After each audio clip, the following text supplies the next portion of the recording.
जे आपण म्हणलं ना आम के आम कुठले के दाम, ते इथे आपल्याला एक तर उत्पादन निघत, डबल कणीचं बी आहे आणि मूळ घासाचं प्रमाण याच्यामध्ये जास्त निघत.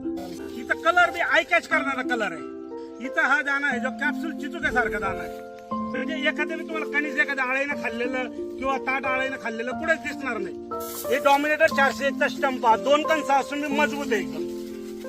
आणि आता हा इकडं बा, हे दुसरं वाण आहे. दाखवा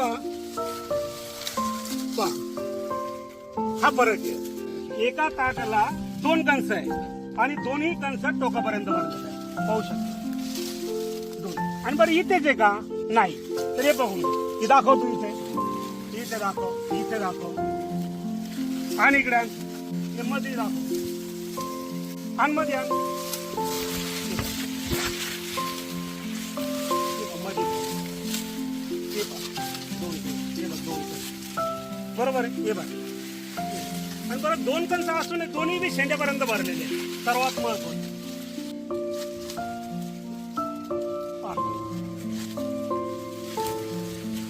दोन्ही कंस असून दोन्ही शेंड्यापर्यंत भरले. मग याची काय खासियत आहे? नवनाथ भाऊचं म्हणणं आहे तिला 2 कंस आहे. मग 2 कंस असल्यावर उत्पन्न किती वाढेल? 70% मकाल 2 कंस. 70 नका धरू, 50 नका धरू, 40 धरा, 40 नका धरू, 20 धरा. 20% मकाला जरी 2 कंस असले तरी 10 क्विंटल उत्पन्न वाढेल ना तुमचं.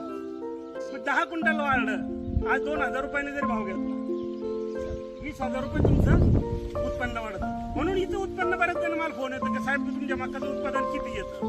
तर हिचं उत्पन्न आम्ही तुम्हाला किती येतं हे नाही सांगणार, परंतु सांगेल की बाजूच्या मकापेक्षा हिचं उत्पन्न 10-20% उत्पादन तुमचं हमखास जास्त येणार म्हणजे येणार, याची गॅरंटी तुम्हाला मी देतो. नमस्कार शेतकरी.